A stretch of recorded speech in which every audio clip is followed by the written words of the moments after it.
أعوذ بالله من الشيطان الرجيم. بسم الله الرحمن الرحيم. كافها يا عين صاد حاميم عين سين قاف.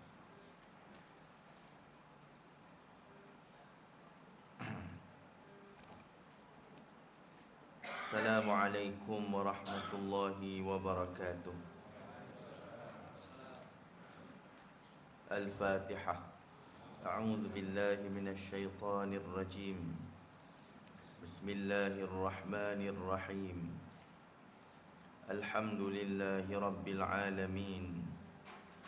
الرحمن الرحيم مالك يوم الدين. إياك نعبد وإياك نستعين. اهدنا الصراط المستقيم. صراط الذين أنعمت عليهم غير المغضوب عليهم ولا الضالين. آمين. الحمد لله الذي أكرمنا بنعمة الإيمان والإسلام، وفضلنا على كثير من الأمم، وأفهمنا على علوم الدين والعقيدة، وأرشدنا إلى الأخلاق الكريمة والأعمال الصالحة. أشهد ونشهد أن لا إله إلا الله وحده لا شريك له، له الملك وله الحمد يحيي ويميت وهو على كل شيء قدير. وأشهد ونشهد أن سيدنا ونبينا وحبيبنا وإمامنا وقدوتنا سيدنا محمد بن عبد الله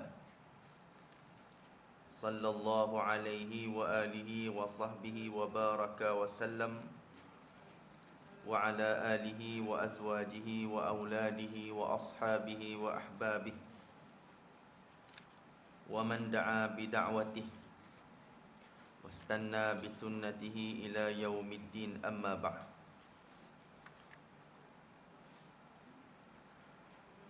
قال الله تعالى بعد أعوذ بالله من الشيطان الرجيم: إن عدة الشهور عند الله 12 شهرا في كتاب الله يوم خلق السماوات والأرض منها 4 حرم إلى آخر الآية. 12 bilangan hari di sisi Allah Ta'ala, dan 12 itu adalah ketetapan daripada Allah. Allah menetapkan hari yang kita lalui di dunia ini dalam setahun 12 bulan. Allah menetapkannya pada hari menciptakan langit dan bumi. Dijadikan daripadanya 4 bulan yang disebut arba'atun hurum, 4 bulan haram. Haram dengan 2 makna. Allah Ta'ala jadikan bulan ini bulan yang bersih, bulan yang baik, bulan yang suci. 4 bulan itu termasuklah yang kita sambut pada pagi ini, iaitu kita tidak boleh mencemarkan bulan-bulan ini dengan perkara-perkara haram dan kezaliman. Yang kedua, bulan haram dengan makna bulan itu diangkat kemuliaan dan kebaikan di dalamnya. Bermakna jika dilakukan amal, saham akhiratnya lebih berganda, lebih besar. Dan apabila melakukan kezaliman, juga kesannya lebih besar.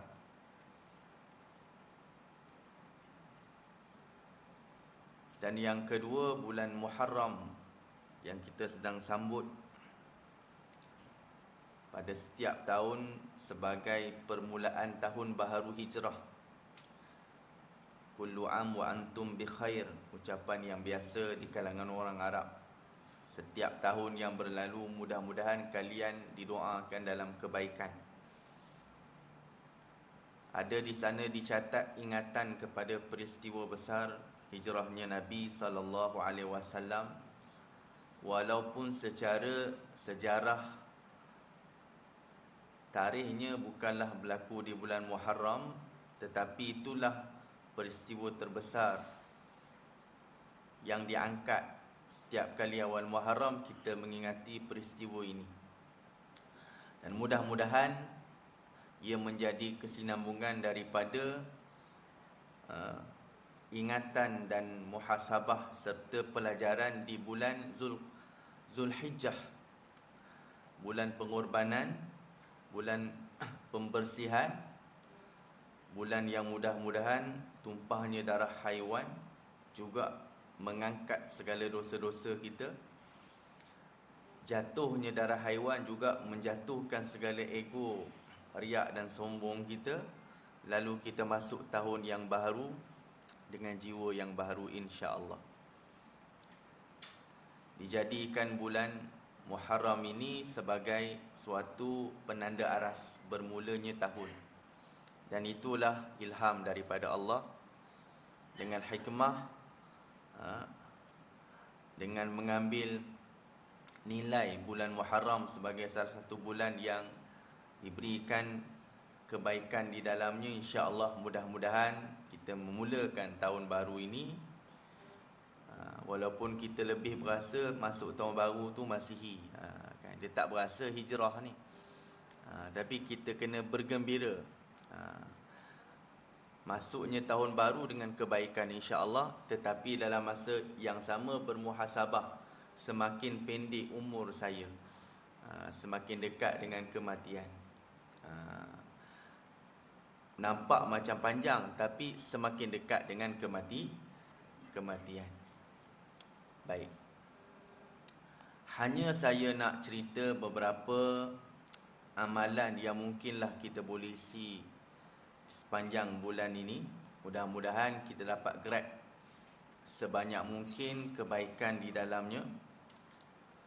Yang pertama sekali,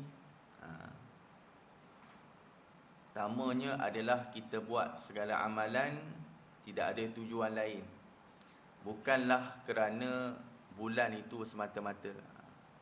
Sebab bulan ni platform, dan kita sampai satu tempat yang ada offer. Tuan-tuan pergi kedai ni, tuan-tuan tengok tak ada offer. Tuan-tuan masuk pasar raya tu ada offer 50%. Ambillah peluang gitu. Ke tuan-tuan beli kedai tak ada offer? Biasa orang akan ambil. Biasa kita tengok, dia tengok tu air Milo, tak balik. Kenapa tak ambil tuan? Tak ada offer. Padahal dia nak minum Milo, dia tunggu tempat yang ada offer. Tempat yang ada offer dia borong banyak sikit. Nak minum Milo beli 4 tin. Alang-alang dia kata kan. Offer bukan selalu. Muharram setahun sekali sahaja. Baik. Pertama, kita ambil kebaikan itu bukan sebab bulan semata-mata. Kita buat bukan kerana bulan, kerana Allah. Membetulkan niat kita kerana Allah Subhanahu wa ta'ala. Yang kedua, tentulah kita nak segala amalan kita itu bersesuaian dengan syarak. Maka kita mengaji, maka kita berpedomankan dengan ilmu.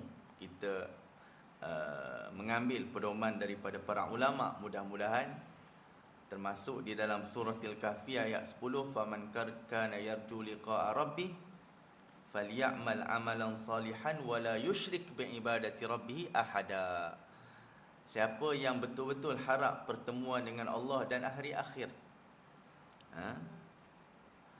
hari kiamat nanti, dia berharap sungguh-sungguh pertemuan dengannya, dengan Allah SWT, maka lakukan dua perkara. Falyamal amalan salihan. Kita buat amal yang salih. Nanti kita bangun daripada kubur, bila tu Ustaz? Susahlah tanya. Tuan-tuan kena mati dululah, kan tunggu kiamat. Bangkit saja daripada kubur, kita akan melihat ada satu susuk tubuh yang kita tak pernah berkawan dengan dia, tapi dia ada di sisi kita bila kita bangkit. Kita tak kenal. Lalu kita kata, siapa engkau? Dia pun jawab, ana amalukum, aku amalan kamu. Ia akan teman kita sampai kita balik ke mahsyar. Dan kita balik ke mahsyar bukan kehendak kita. kita dipaksa balik ke mahsyar. Tengah sedap-sedap berehat dalam kubur, kena dipaksa bangun. Dan kita pun tak tahu sebab apa. Muhdarun, Tuhan kata, dipaksa hadir ke hadapan mahkamah Allah Subhanahu wa ta'ala. Kalau mahkamah dunia pun kita terpaksa hadir, mahkamah Allah lagilah. Maka dipaksa hadir itu dengan muhdarun ni, ulama bahas pula. Allah guna kalimah muhdarun, dia bermaksud dua keadaan. Satu, muhdarun dengan makna dibawa hadir seperti diiring pengantin, arus. Kalau orang Arab, mubarak alal aris. Aris tu pengantin lah, pengantin baru. Kalau di Mesir saya minum syai, teh, faddal ya syekh, syai arusah. Teh pengantin. Bukan teh itu pengantin punya. Minum tu berasa macam pengantin. Pertama, syarat nak minum teh pengantin, syarat dia gelas gini, gelas kaca. Plastik dia tak dapat, feeling tu tak dapat. Dia mesti nak gelas kaca. Yang kedua, gula nak kena banyak ni. Alhamdulillah balik Malaysia kencing manis banyak ni. Teh dengan sepekat-pekat tehnya, kalau dah celup 15 kali tak jadi lah. Kena fuh masuk. Susu pun penuh ni. Tapi kecil je cawan. Ni besar ni, kecil je cawan dia.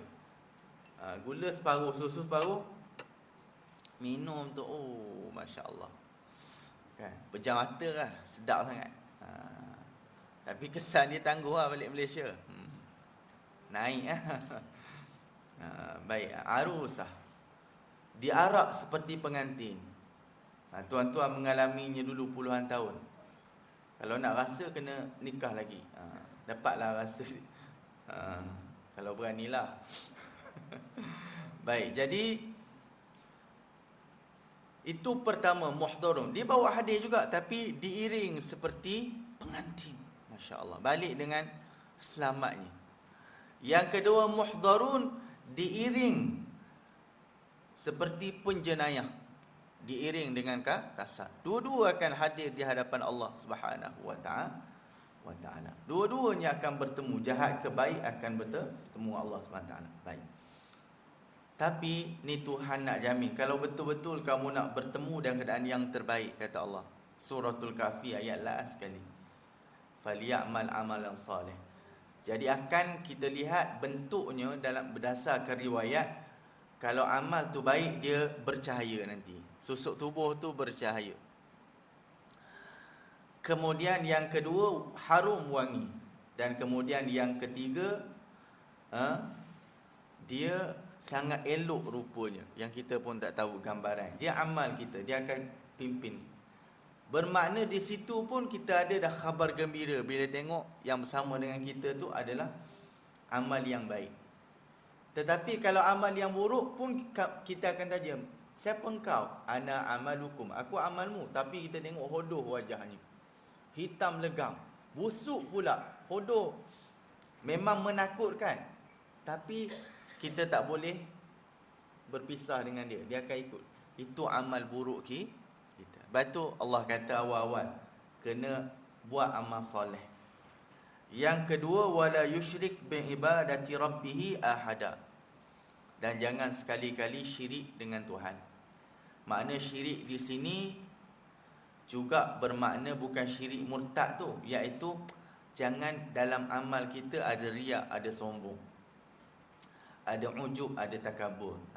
Walaupun kita tetap sah amalan kita, tetapi dia tak akan bersama dengan kita pada hari kiamat. Sebab tertahan dengan ujub, dengan sombong. Ulama tasawuf dia sebut orang yang sombong ini seperti orang yang membawa satu beg yang begitu cantik dipuji oleh orang. Dan orang menyangka dalam begnya itu ada ribuan dinar, dirham. Mesti banyak, tengok beg pun LV lah tulis depan. Mesti dalam dia pun ribu-ribu tu relax dia nak keluar. Tiba-tiba dia tak mampu membeli walaupun barang yang kecil di pasar.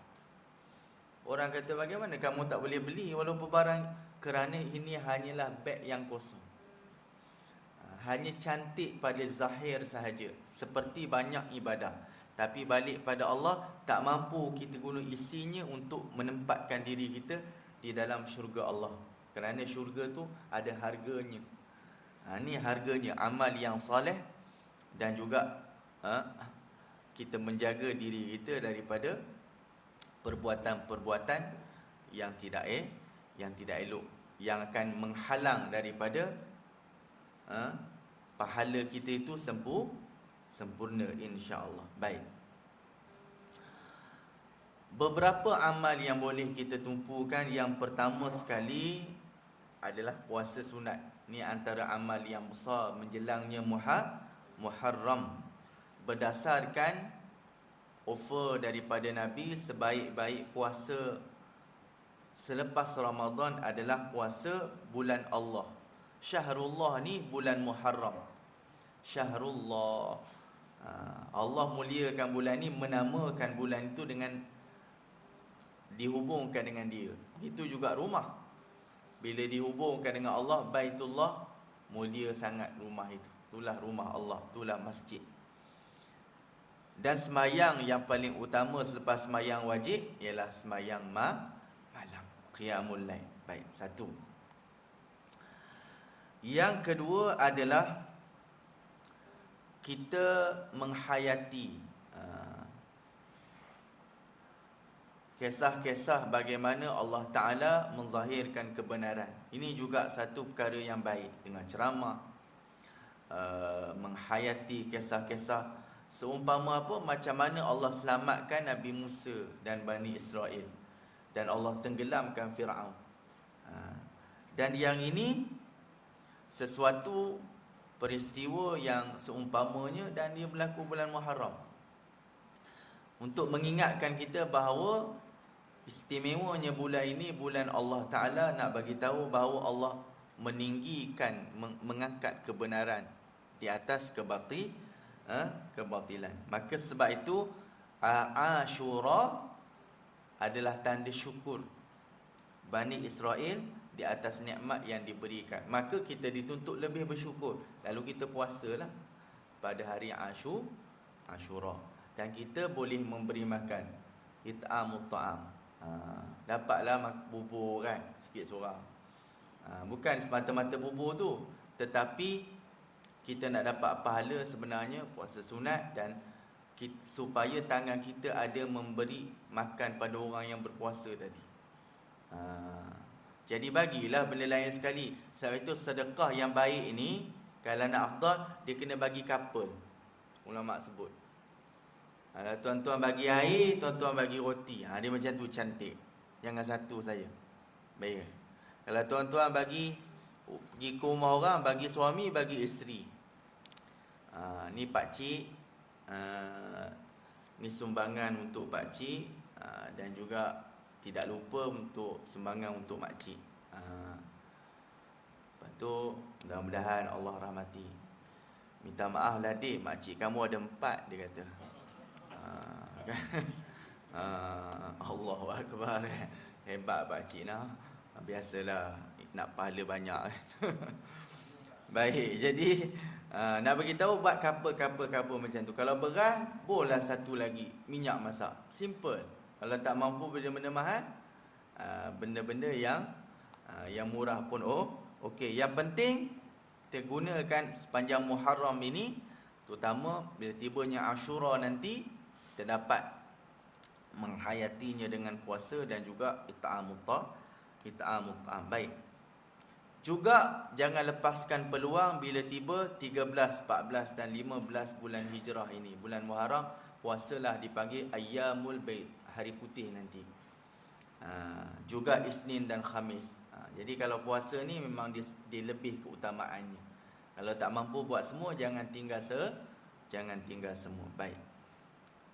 Pahalanya berganda, pahalanya lebih daripada bulan-bulan yang lain. Baik. Kemudian yang kedua, Buatlah program-program yang mengikat kembali tali silaturahim. Boleh balik kampung, buat hari keluarga, telefon ahli keluarga, jom Abang Long nak belanja makan ni, ajak buat reunion lah, macam-macam. Jadikan bulan Muharram bulan mengeratkan silaturahim dan ukhuwah Islami. Alhamdulillah kita bertemu di masjid, bukan bertemu sahaja. Jadikanlah pertemuan ini mengeratkan tali silaturahim. Ini seperti hari raya kita juga. Ada orang dia habis saja hari raya Aidilfitri, Adha, bagi dia tak ada makna dah. Umat Islam ni hidup dia hari-hari bermakna. Sebab agama ni memberi makna yang besar kepada kita sebagai hamba Allah Subhanahu wa taala. Tak sempurna, kata Nabi, iman salah seorang daripada kamu sehingga, kata Nabi, dia suka apabila saudaranya memperolehi apa yang dia suka. La yu'minu ahadukum hatta yuhibba li akhihi ma yuhibbu li nafsi. Takkan sempurna iman melainkan apa yang dia suka, dia bawa kesukaan itu kepada saudara dia juga. Kalau dia suka makan, semua tuan-tuan suka makan, saya tahu. Tuan-tuan juga perlu bawa kegembiraan itu, jangan jamu makan orang lain. Makan di rumah, makan di restoran, tuan-tuan suka, bawa anak isteri. Juga ingat kepada adik-beradik kita, mereka juga suka kalau dapat makan ke restoran. Kita dapat baju lain. Inilah peluang kita berbelanja. Setelah setahun kita himpun duit sebagai contoh. Cuma dah habis sebahagian, masuk lembu, masuk kambing hari itu ada lagi. Jadi mulakan tahun baru hijrah ini untuk kita membeli pakaian-pakaian yang memberi kegembiraan, pakaian baru untuk anak-beranak kita dan sebagainya. Jadikan ini sebagai hari raya. Baik. Kemudian yang ketiganya adalah penuhilah masa kita dengan perkara-perkara yang bermanfaat. Hari ini cuti kan, alhamdulillah kita mula ni dengan perkara bermanfaat. Apa lagi selepas ini sehingga malam nanti, dan sampai habis Muharram ini. Maka apa yang kita nak, orang berakal ini dijaga 4 masa dia. Saya sebut juga beberapa kali ini supaya kita ingat. Pertama, selesaikan dulu hubungan dengan Tuhan. Itu tak ada kompromi lah. Yang kedua, beri masa untuk urus diri dan keluarga. Kena ada sa'atan wa sa'atan, Nabi kata. Ada masa kamu dengan Allah Ta'ala, ada masa kamu dengan dunia.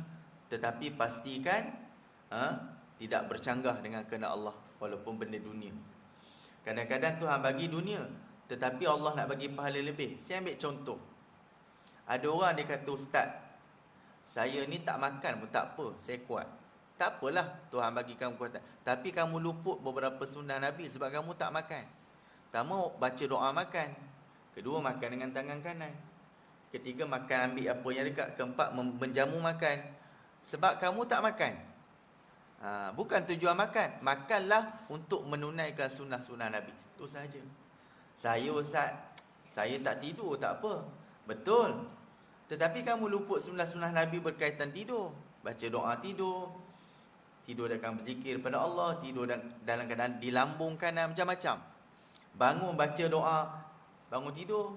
Tak sempat, dia tak tidur. Macam mana dia nak baca doa tidur dan bukan tidur tu, tetapi tidur untuk grab pahala-pahala dan sunnah. Itulah kehidupan orang beriman, orang berakal.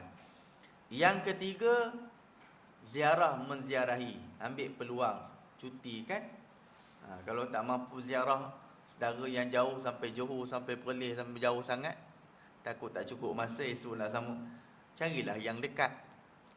Mesti ada adik-beradik dan sebagainya. Ambil peluang, dan bawa sedikit wang untuk menggembirakan mereka, ataupun barang-barang dan sebagainya. Baik. Dan yang keempat, ulama kata renunglah hadis Nabi di masa Muharram ini supaya kita boleh perbaiki. Irtanin khamsan qabla khamsin. Ingat 5 perkara sebelum 5 perkara. Renung hadis ni. Walaupun biasa dah kita dengar. Masa muda sebelum masa tua. Masa sihat sebelum masa sakit. Masa kaya sebelum masa miskin. Masa lapang sebelum masa sempit. Dan hayataka qabla mautik. Masa hidup sebelum masa mati kamu. Baik. Amal lain terlalu banyaklah. Saya tak sebut pun tuan-tuan tahu. Baca Quran, sedekah, apa lagi, kita membantu orang, macam-macam lah. Dia ambil peluang, buatlah semampu mungkin amal pada bulan yang mulia ini, insya-Allah. Baik. Kita sambung perbincangan kita, dan sebelum daripada itu saya suka nak menyebut tentang rahsia bagi orang yang melazimi sehingga dia mati majlis-majlis orang soleh ni. Rahsia ni, karamah ni atas Tuhan yang buka. Selama mana dia konsisten, selama mana dia mujahadah, Tuhan boleh buka. Baru ni saya ke Pahang, kuliah, ada seorang pengurusi tu, ustaz tu, imam tu, dia cerita tentang bagaimana seorang tok guru di Pahang. Dia mendapat satu mimpi bertemu Rasulullah, dan Rasulullah mengucapkan jazakallah kerana menjaga sunnahnya. Apa sunnah yang dia konsisten jaga tu? Dia akan tegur mana-mana orang yang datang ke pondok dia tu yang tak betul-betul jaga saf dia. Kadang kita orang biasa boleh, tapi kadang-kadang di pondok dia tu ketua polis datang, Tan Sri, Datuk Sri. Yang orang-orang yang dekat dengan Allah ni, dia tak perlu lobby pun diri dia. Kadang orang datang, cahaya Allah Ta'ala tu memancar. Kadang orang datang, Tan Sri datang, masuk kampung, pergi ke pondok, nak tidur je situ, nak belajar, Masya Allah kan. Lepas tu keluar duit bagi renovation ke apa. Tak perlu dia minta. Kalau kita ni puas minta dah tak dapat-dapat. Tapi orang-orang hebat ni dunia datang kerana dia jaga hak Allah. Ketua polis datang, Tan Sri, dia cakap macam cakap dengan budak-budak, Datuk tolong ke depan lurus kasar, lurus saf, ketua polis tu, Tan Sri, Datuk Sri, kan, ikut. Dan dia cerita bagaimana sebab apa dia bertegas tu, sebab dia mimpi jumpa Rasulullah sallallahu. Ucap terima kasih kerana menjaga sunnahnya. Jadi kita bila ziarah para ulama kan, jadi benda-benda macam ni dia tak cerita viral, dia akan jadi fitnah. Tapi bila kita dapat, tujuannya apa? Nak menambah yakin. Maknanya apa yang kita buat, jaga sunnah Nabi, semayang berjemaah, mengaji apa semua ni, Nabi bergembira. Nabi bergembira dan Nabi tahu. Kita buat atas yakin. Kerana Allah, untuk menggembirakan Rasulullah sallallahu alaihi wasallam. Nilainya kita akan dapat nanti. Insya-Allah. Jadi kita buat benar-benar kerana Allah Subhanahu wa taala. Baik. Jadi ada 6 sekurang-kurangnya karamah. Tapi ini kehendak Allah, bukan tok guru menentukan apa yang akan tuan-tuan dapat. Baik. Pertama sekali kena faham, majlis ilmu ni dia seperti minyak wangi. Bukan sebab saya jual minyak wangi saya katalah, tak. Memang ulama sebut begitu. Al-majlisus salih kal misk. Majlis orang soleh seperti misk. Walaupun kamu tak menggunakan minyak wangi, bauan dia lekat juga. Sebab saya dah bertahun-tahun main dengan minyak. Saya tahu. Saya kadang-kadang balik kampung, saya bawa lah, saya susun. Keluar orang dalam bilik, tengah tidur keluar, wanginya dia kata. Tak perlu gerak dia bau. Dan apatah lagi dengan hadirnya para alim ulama, mereka seperti tutupan minyak wangi, dan kita buka saja keluar seluruh wangian itu. Jadi sama ada kita faham tak faham mengaji, tu nombor 2, tu hak Tuhan nak bagi kepahaman, nak bagi ilmu banyak mana, tetapi rahmat berkatnya kita dapat. Baik. Yang pertama sekali, Antara karamah yang Tuhan bagi orang yang bermujahadah dengan majlis-majlis yang baik ni, Allah akan muliakan dengan hatinya akan dibuka untuk mencintai ilmu dan orang-orang soleh. Bukan dia buat-buat, suka. Dia tak boleh paksa diri dia. Kadang-kadang orang buat iklan pun, kalau dia tak mau datang, dia tak datang. Kadang-kadang siapa pun mengajar, kalau dia tak mau juga. Allah akan buka hatinya. Dia sangat suka kepada majlis-majlis seumpama itu. Sebab dia bukan lagi merasai majlis itu semata. Allah buka hatinya merasai rahmat itu. Yang dan tu Sayyidina Umar pernah cerita, ada seorang lelaki, dia banyak buat dosa hari itu. Dia tak tenteram, lalu dia keluar daripada rumah dia cari tempat orang mengajar. Dia duduk dalam tu dengan perkataan takut khasyatullah dan wastarja' an zunubi. Dan dia berjanji tak nak balik dah pada dosa-dosa dia. Apa kata Sayyidina Umar? Fansarafa. Maka dia keluar, dia habis majlis, dia bersurai, dia balik ke rumah, walaysa alaihi dhanbun. Dia padanya tidak ada sebarang dosa lagi. Mana dia datang, dia balik ke rumah tu, tuan-tuan perempuan balik majlis ilmu rasa ringan tak? Ke rasa berat? Ada orang kata dengan saya makan 3 nasi lemak tadi. Beratlah. Tu berat badan. Tapi jiwa kita ringan. Buktinya apa? Kita seronok nak buat benda baik lagi lepas tu. Ke tuan-tuan balik majlis ilmu, bismillahirrahmanirrahim, tidur sampai tengah hari. Tidur tu biasa tak pergi semayang subuh tu. Bangun, main subuh kat rumah, Allah Akbar, tidur. Saya mengajar dekat madrasah dulu gitu. Saya bahagian yang kejut orang subuh. Sebahagian tarbiyah. Kejut. Satu tu saya buka, saya tengok, mula saya tengok slipper dia basah. Oh, mungkin dah bangun ni. Bila saya buka pintu, saya tengok sejadah terbentang, ada tasbih, ada kain pelekat, ada kopiah situ. Allah. Tapi dia terbaring tidur. Kopiah dia je yang tengah ibadat. Pandai dia, rupanya dia pergi basuh kaki. Lepas tu dia susun segala peralatan sembahyang dia tu situ. Dia bismillahirrahmanirrahim. Kita pemalas nak kacau sangat kan. Tapi dia nak bagi tahu barang dia dah sembahyang, barang dia. Kan. Baik, jadi itu adalah sebagai satu selingan baik, tak apalah. Yang penting itu karamah yang pertama, Tuhan boleh buka. Baik, satu. Yang kedua, Allah takkan kurangkan pahala dia. Ini pelaburan kita. Banyak pelaburan kita boleh buat, tetapi ini asas. Pelaburan asas majlis-majlis orang soleh ni, pahalanya tidak akan dikurangkan walaupun sedikit. Yang ketiga, bila Allah mengampunkan, Allah boleh memberi asbab, dia boleh bagi syafaat pada orang. Sebab itu orang dulu-dulu dia ajak anak beranak dia pergi majlis ilmu. Sebab bukan dia saja nak kesempatan boleh bagi syafaat, orang-orang lain anak beranak dia. Sebab kita nak selamatkan seramai mungkin keluarga. Kita dulu tak jumpa tok kita lapis 5-6 generasi. Bila kita lahir dia dah mati dah, dan kita nak jumpa dia balik dalam syurga Allah. Ini peluang. Baik. Yang keempat, Allah akan cabut pada hati dia fasik dan kecenderungan untuk duduk dengan kumpulan orang fasik, orang jahat. Allah akan tahan.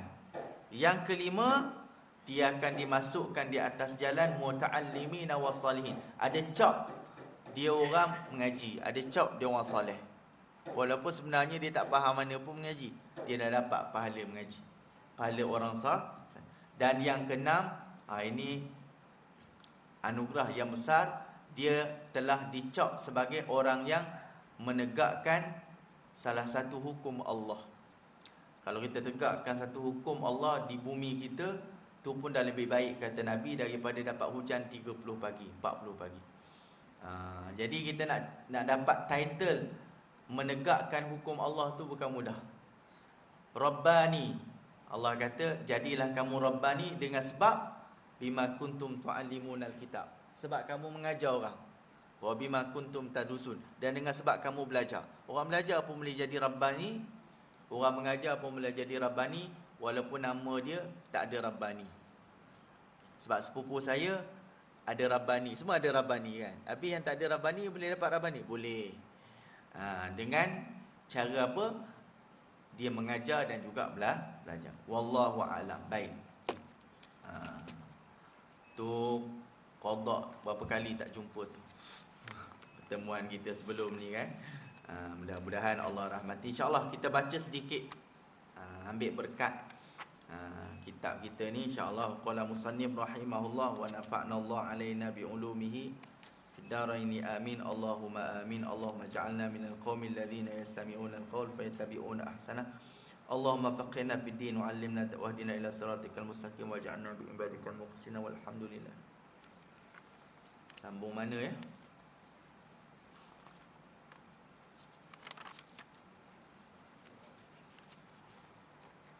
Muka surat ada tanda?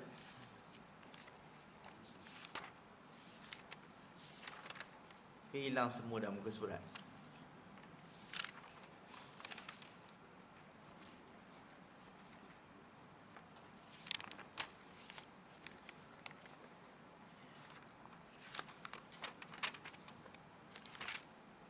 $29 ke?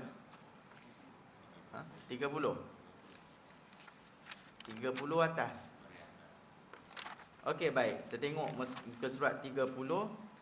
Kita masih lagi pada pendahuluan ya. Sebelum kita masuk kepada rahsia sembahyang yang disusun menurut tertib kitab oleh pengarang rahimahullah, yang mengambil intipati daripada kitab induknya Ihya Ulumuddin oleh Imam Ghazali rahimahullah. Baik. Muhasabah, refleksi diri. Salah satu cara untuk melalui jalan ma'rifatullah adalah selalu bermuhasabah. Jadi saya, tuan-tuan, puan-puan sebelum tidur ambil 5 minit, 10 minit sebelum tidur tu renung sikit.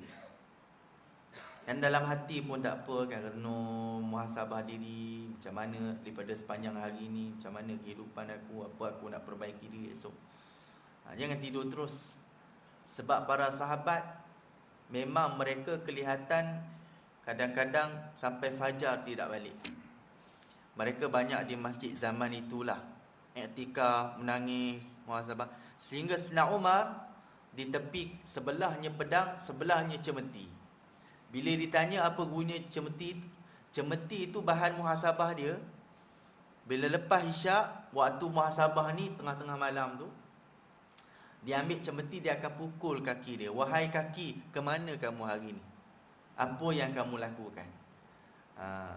Seolah-olah berbicara. Sebab memang hakikatnya tubuh kita ni akan berbicara di hadapan Allah. Cuma sekarang Allah jadikan dia tak mampu berbicara. Tetapi secara hakikatnya dia berbicara hari-hari. Tapi kita tak faham, tak dengar bahasa. Kalau kita dengar bahasa yang kita faham, takut pula nanti. Subuh. Siapa tu? Kaki kamu. Astagfirullah. Kaki gitu, subuh bangun.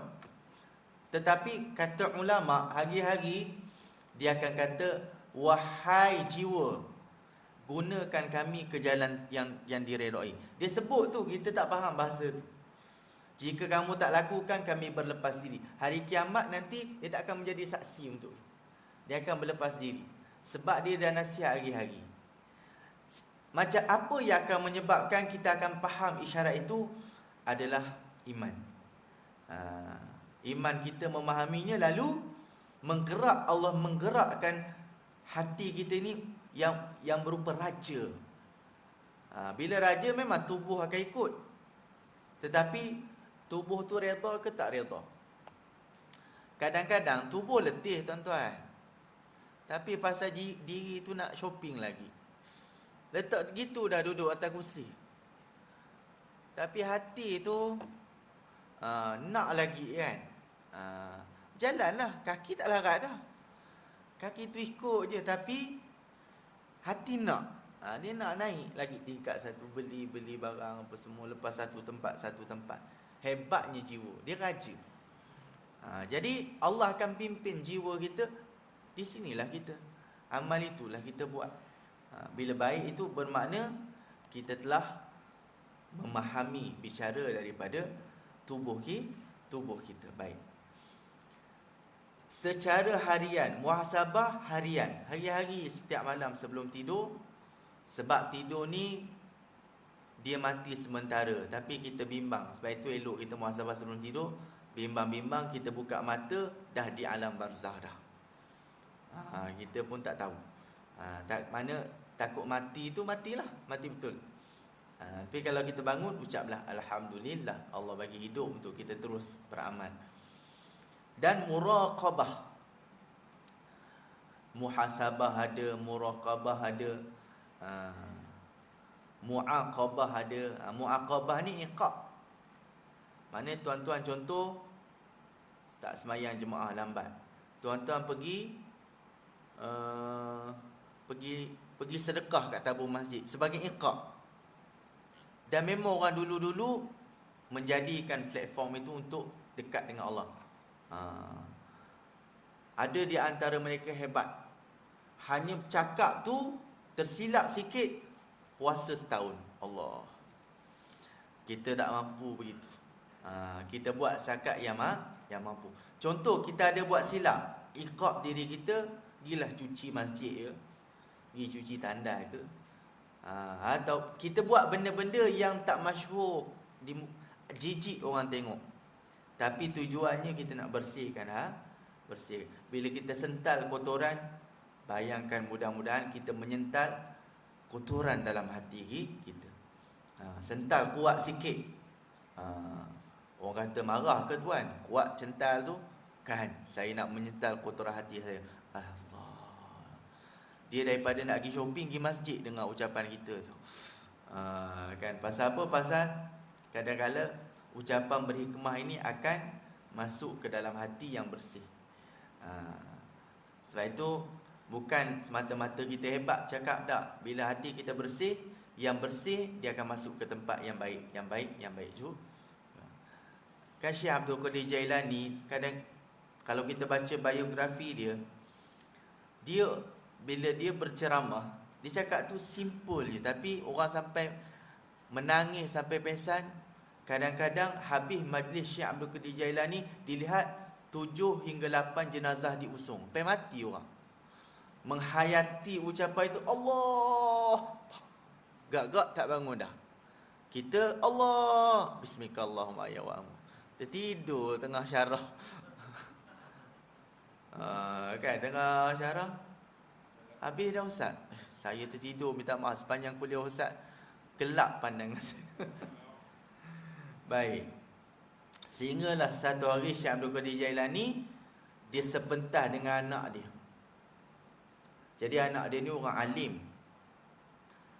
Bila anak dia berceramah Quran, hadis, ungkapan-ungkapan, orang dengar takjublah. Tetapi tak macam Syekh Abdul Qadir Jailani, masuk dalam hati. Syekh Abdul Qadir Jailani bila turn dia cakap, dia cerita simple saja. Tuan-tuan, puan-puan, semalam Ummu Muhammad beli ikan, bawa pulang ke rumah, letak ikan di atas di dapur. Kemudian seekor kucing menangkap ikan itu dan membawa pulang. Menangis orang dengar. Allah, Allah. Apa yang berlaku sebenarnya? Ucapan hikmah Syekh Abdul Qadir Jailani tidak dipaham dengan makna kucing dan ikan, tetapi dipaham dengan makna ikan itu ialah amalan mereka yang tiba-tiba hangus. Macam mana nak berhadapan dengan Allah Ta'ala, kan? Dah lah ikan tu satu je, kucing curi, dah lah amalan kita sikit. Amalan tu pula hangus dengan sombong kita, dengan ego kita, dengan maksiat kita buat. Nak balik pula kepada Tuhan, umur kita tak banyak dah. Yang itulah yang Allah ilhamkan dalam hati. Itulah makom, itulah kelebihan yang ada. Bukan pada hebat, tak, tapi macam mana dia masuk ke dalam hati. Jadi macam mana nak dapat hati sebegitu? Ulama kata dua. Pertama, memang kena jaga lidah kita. Kalau bercakap banyak-banyak tak betul, suka berbohong, suka fitnah, suka bercakap tak elok, memang payah hati nak lembut. Yang kedua ialah kita menyirami hati kita dengan ilmu, dengan nasihat, dengan tazkirah. Insya-Allah kena rajin. Jangan sampai 3 hari kita tak nak dengar satu ilmu pun, biar hari-hari kita dengar. Di luar masjid pun banyak cara kita boleh dapat ilmu. Baik. Sikap selalu rasa bahawa Allah senantiasa awasi segala tindak tanduk. Muraqabah ni merasa kita dalam pantauan Allah. Kalau nak kuatkan rasa muraqabah tu, tuan-tuan, puan-puan kena banyak amalkan dipanggil zikir ismul zat ataupun ismul haq. Allah, Allah, Allah, Allah. Sebut dan bayangkan kalimah itu masuk ke dalam jiwa kita. Allah, Allah, Allah. Kan? Satu lagi kaedah adalah boleh kita beli frame yang tulis nama Allah tu, bolehlah tempat yang bila kita masuk tu kan. Kadang-kadang yang jenis bersulam, dia timbul tulisan tu pun bagus. Bila kita nampak, bayangkan nama Allah SWT. Masuk bilik ada lagi, bayangkan. Kita pandang tu mula. Bila kita selalu tengok, benda tu boleh bayang masuk dalam hati. Sebab dah kita tengok dunia saja selalu, dia masuklah dalam hati kita. Tapi kalau yang kita tengok tu nama Allah Ta'ala, ucapan, kita lihat tulisan, mudah-mudahan dia membantu hati kita. Jadi kita beli frame pun di rumah ada sebab. Satu ialah selama mana ayat-ayat Quran yang kita gantung itu dia tidak hilang doa malaikat masuk. Itu satu. Yang kedua, kita nak ambil manfaat, kita boleh baca. Bukan semata-mata dia nak buat design cantik. Ada orang dia beli khat yang tak boleh dia baca, kotak-kotak tu. Cantik ni. Ui ustaz, bukan kaling-kaling lah ni, 5,000 juga saya beli. Tengok, try baca sikit. Astaghfirullah, tak tahu. Padahal 3 kul je pun. Tapi saya tengok kotak dia cantik ustaz. Bukan nak kotak je. Biar kita boleh baca. Kalau nak buat design, pergilah beli wallpaper apa-apa. Tapi kalau ayat Quran, biar manfaat, rahmat Allah masuk dan kita boleh baca. Macam dalam masjid ni kan, kita tahu kita boleh baca renung dan kita boleh dapat manfaat yang besar. Seperti juga ayat 1,000 dinar. Bukan semata-mata nama dia 1,000 dinar, tetapi itu adalah bahagian daripada surah Talaq yang Nabi kata siapa yang mengamalkan surah Talaq mata ala sunnah. Baca hadis, dia akan mati atas sunnah Nabi. Itu surah At-Talaq, amalkan. Jadi kadang-kadang kita tak mampu nak baca semua, tapi kita dah familiar. Wa may yattaqillah yaj'al lahu makhraja. Baik. Datuk Ustaz, kenapa 1,000 dinar? Memang saya beli itu RM1,000, tapi bukan 1,000 dinar. Bukan pasal tu. Dia ada cerita dia bagaimana seorang hartawan yang bermimpi 2-3 kali, 4-5 kali, seorang hamba Allah yang soleh menyeru dia supaya infak 1,000 dinar. Bila mimpi kita tu banyak kali, dia ada petunjuk daripada Allah Ta'ala. Tapi kalau setakat sekali 2 kali, pergilah ambil semayang ke, pergilah doa pada Allah. Kan? Contoh mimpi menikah dengan anak raja, 3 hari tak pergi subuh, penuh, tak payahlah. Sekali 2 kali tu mainan. Ataupun mimpi yang menakutkan, istighfar, pergilah ambil wudu, pergilah semayang 2 rakaat, ataupun istighfar, zikir sikit, dan buatlah simbolik ludah. Jangan ludah betul-betul sebelah kiri, habis orang sebelah nanti. Buat simbolik ludah, menghinakan syaitan. Ludah ni makna kita menghinakan. Baik. Kalau mimpi tu baik, Nabi kata ucaplah alhamdulillah dan ceritalah pada orang yang boleh kita percaya, sebagai tanda kita gembira. Jadi bila dia infak 1,000 dinar, dia mimpi sekali lagi. Katanya Nabi Khidir yang dia mimpi, wallahu alam, dia diajar wa may yattaqillah yaj'al lahu makhraja tu, sampailah yang kita faham ayat 1,000 dinar. Satu hari dia naik kapal. Cerita dia, kemudian kapal ni karam, akhirnya pendek cerita semuanya mati dan dia mendapati hanya diri dia yang hidup berkat amalan tadi. Tapi kena yakinlah. Tu yang penting, bukan frame semata-mata, tapi kita boleh amal, kita boleh baca. Baik. Okey. Juga dapat mempercepatkan taubat dan menguatkan laju peningkatan. Dari maqam tu dia cepat dengan izin Allah, bukan kita cari maqam. Kerana muhasabah termasuk kemudahan penyucian jiwa. Allah berfirman, wahai orang-orang yang beriman, takwalah pada Allah, dan yakni kerjakan suruhan, tinggalkan larangan, dan hendaklah tiap-tiap diri melihat dan memperhatikan apa yang telah dia sediakan daripada amalnya untuk hari esok, hari kiamat. Jadi cara muhasabah, kata Imam Ghazali, kita letak kematian di depan kita. Tak, kematian ni hari maknanya itu perjalanan kita ke mahsyar. Nak sampai ke mahsyar kena melalui kematian dahulu. Tak boleh tanda hidup pun terus kiamat, terus sampai ke mahsyar. Takkan sampai punya, akan melalui kematian. Jadi letakkan kematian, jadikan muhasabah dan fikir, kalau aku nak mati saat lagi ni, takkan aku nak mati macam ni. Mesti aku kena petikan amal. Fikir amal kita untuk hari akhirat melalui muhasabah kematian. Itu kaedah dia. Jiwa kadang-kala tidak terkawal dan terjerumus pada lalai maksiat atau syahwat, sehingga harus dilakukan mujahadah, kerja keras agar jiwa kembali tenang. Allah berfirman yang bermaksud, walladzina jahadu fina lanahdiyannahum sebulan. Orang yang betul-betul cari redha Allah, Allah akan letak di atas jalan yang diredha. Yakinlah. Sebab itu orang muhasabah dulu-dulu dengan kematian, dengan kehidupan biasa. Sebagian mencatatkan bagaimana mereka bermuhasabah dengan hadis Nabi tentang bila kita pergi ke kubur ni, 3 perkara akan ikut kita. Keluarga akan ikut kita sampai ke kubur sahaja. Sepanjang kita hidup, kita bersama keluarga. Paling last, sampai kita masuk liang lahat, dia orang pun tak nak turun dari bawah tu, duduk atas saja talqin. Ataupun dengar nasihat daripada ustaz kot dan siapa-siapa yang tazkirah di kubur itu, kemudian mereka tinggalkan. Itu harta dan keluarga kita. Tapi bila mana kita masuk di dalam kubur, di saat itu yang baki tinggal adalah amalan kita. Nanti semua dah balik, malaikat akan dudukkan kita balik. Orang yang beriman didudukkan tanpa goncangan. Orang yang kafir didudukkan dengan penuh kasar.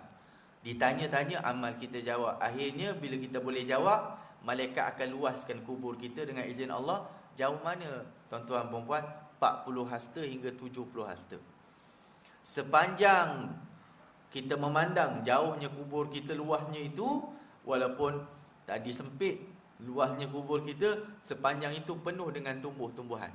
Orang lain balik sedih, macam manalah arwah dia duduk dalam kubur yang sempit tu, gelap, banyak binatang-binatang dan sebagainya, kita tidur. Tak, rupanya yang duduk almarhumah duduk dalam kubur lebih selesa daripada kita di rumah tu.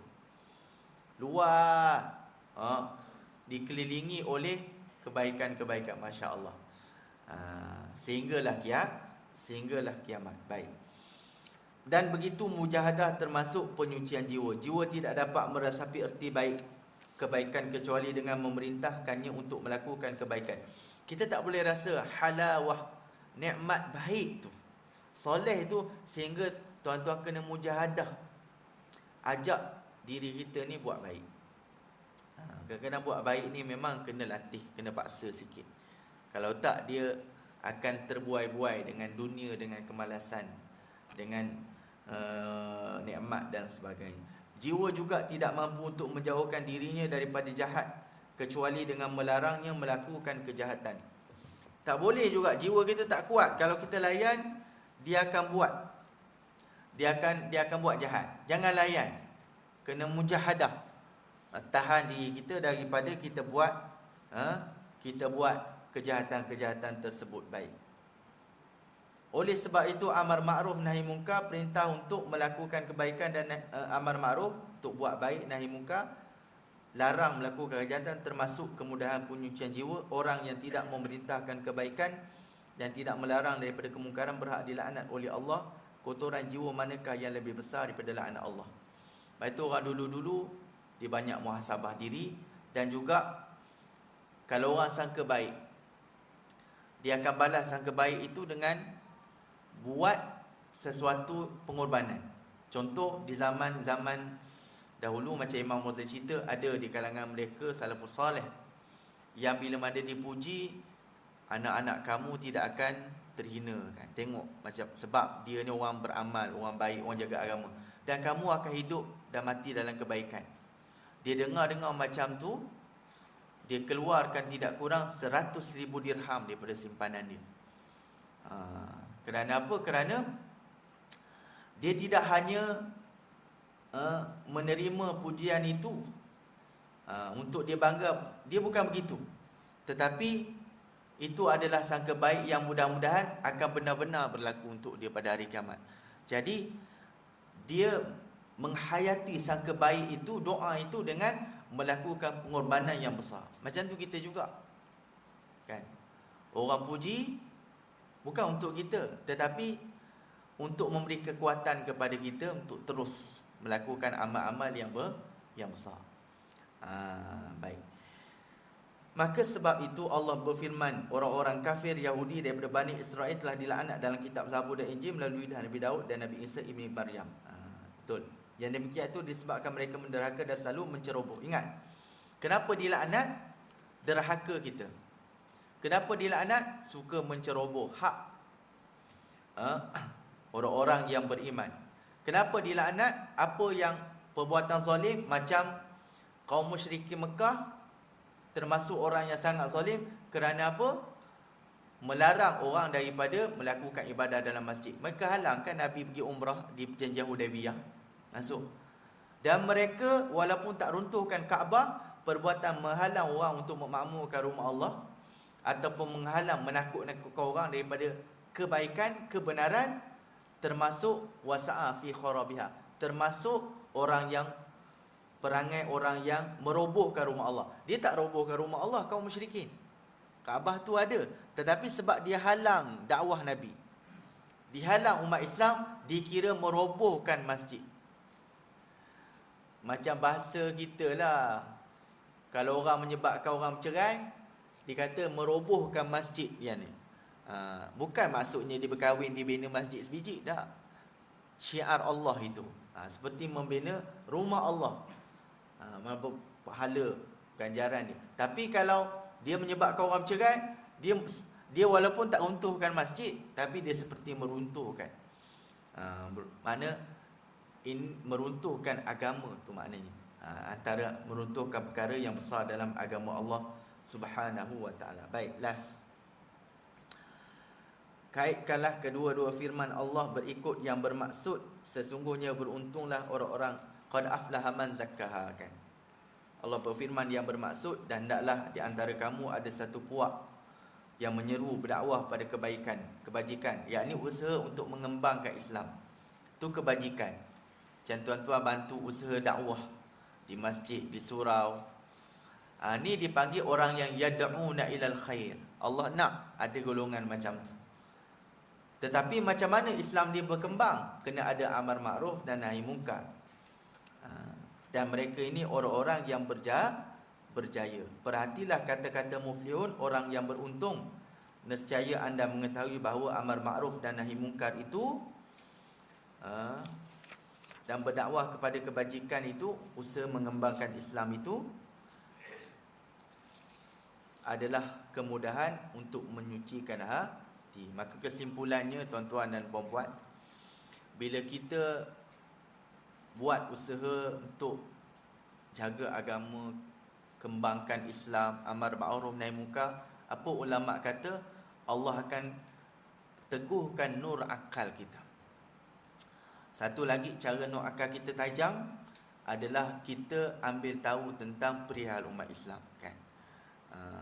Bukan saja yang dekat, yang jauh, usaha kita Yang dekat kita boleh bantu lebih lagi. Yang jauh solat hajat, infak, sumbangan dan sebagainya. Mudah-mudahan dengan apa yang kita lakukan, insya-Allah kita akan layak memiliki nikmat yang besar di sisi Allah dan menghuni syurga yang tertinggi di sisi Allah Subhanahu wa taala. Jadi saya rasa saya berhentilah dulu di situ.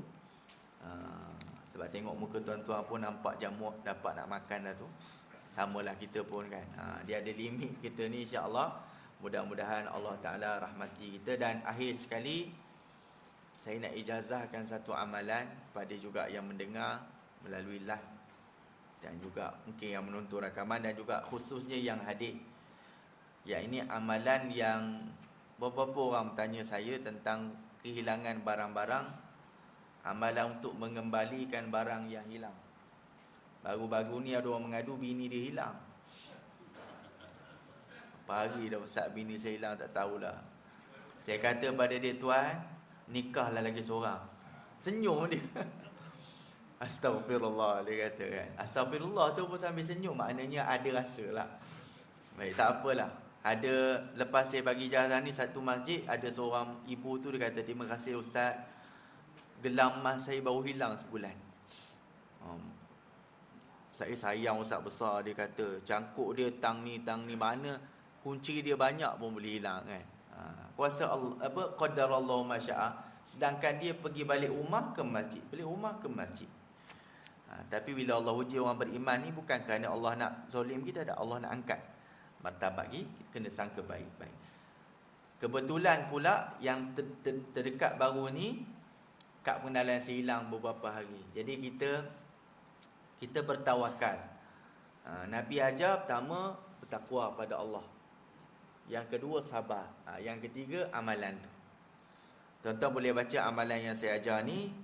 Dan satu lagi juga, tuan-tuan boleh ikuti dengan zikir la haula wala quwata illa billah. Kalau benda-benda tu mungkin meresahkan kita sangat.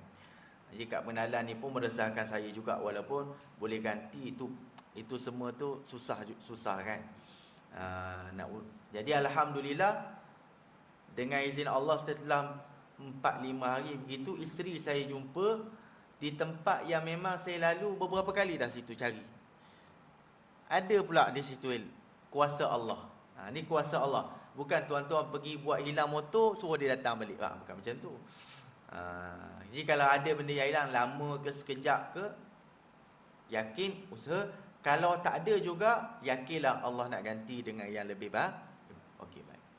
Jadi boleh ikut bacaan saya, insya-Allah. Bismillahirrahmanirrahim.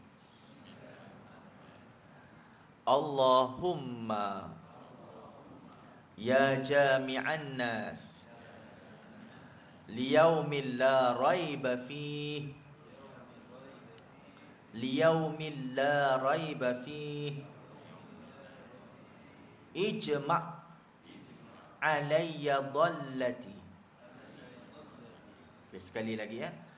Allahumma ya jami'an nas liyaumin la raiba fi, ijma' alayya dhallati. Okey, kalau baca panjangnya, Allahumma ya jami'an nas liyaumin la raiba fi, ijma' alayya dhallati. Itu baca sambunglah. Tuan-tuan boleh ingat dengan baik nanti. Baik. Kalau tak ingat tak apa. InsyaAllah saya doakan lepas-lepas ngetih nanti tu ingatlah, insyaAllah. Okey, boleh ingat maksud kita orang Melayu mudah dengan bahasa Melayu. Ya Allah, ya Allah, wahai Tuhan yang menghimpunkan semua manusia pada hari yang tidak ada keraguan padanya. Bila tu di mahsyar nanti. Ya Allah, wahai Tuhan yang menghimpunkan semua manusia pada hari yang tidak ada keraguan padanya, himpunkan ke atasku barang yang hilang daripada pemilikanku. Ijma' himpunkan. Alayya ke atasku. Dhallati barang yang hilang daripada pemilikanku. Okay. Itu satu. Yang kedua, sama juga Allahumma ya jami'an nas liyaumin la raiba fi. Ujung tu ada beza sikit. Lafaz dia ada beza sikit. Baik, boleh ikut saya. Ijma' baini wa baina dhallati fi khairin wa afiyatin. Okey, sekali lagi. Ijma' alayya ijma' baini wa baina dhallati fi khairin wa afiyatin. Baik. Maknanya, ya Allah, wahai Tuhan yang menghimpunkan semua manusia pada hari yang tidak ada keraguan padanya. Okey, sama. Himpunkanlah di antaraku dan di antara barang yang hilang daripada pemilikanku dalam keadaan yang baik dan afiah. Okey, baik. Jadi saya ijazahkan doa ini, amalan ini kepada semua. Bacalah 10 kali. 10 kali pagi, petang. Tetapi kalau kehilangan tu mendesak sangat, boleh baca terus menerus. Mudah-mudahan Allah SWT pertemukan kembali dengan apa yang hilang. Baik kehilangan itu manusia, binatang ternakan, apa lagi, barang kemas, barang-barangan kita dan apa sahaja. Dan mudah-mudahan kalaulah itu takdirnya kita tak berjumpa juga, yakinlah Allah akan ganti dengan yang lebih baik insya-Allah. Jadi boleh sebut qabil tu semua. Siru ala barakatillah. Terima kasih kerana menunggu sehingga akhir, ada rezeki jumpa lagi, dan selamat memanfaatkan permulaan bulan tahun baru Islam, bulan Muharram. Mudah-mudahan kita diberikan pahala yang besar dan dihimpunkan kembali di dalam syurga Allah subhanahu wa ta'ala. Siru ala barakatillah. Allahumma ja'alna minal qaumil ladina yastami'una al-qaul fayattabi'una ahsana. Walhamdulillahi rabbil alamin. Assalamualaikum warahmatullahi wabarakatuh. Ada sedikit jualan di luar, bolehlah siapa yang berhajat insya-Allah.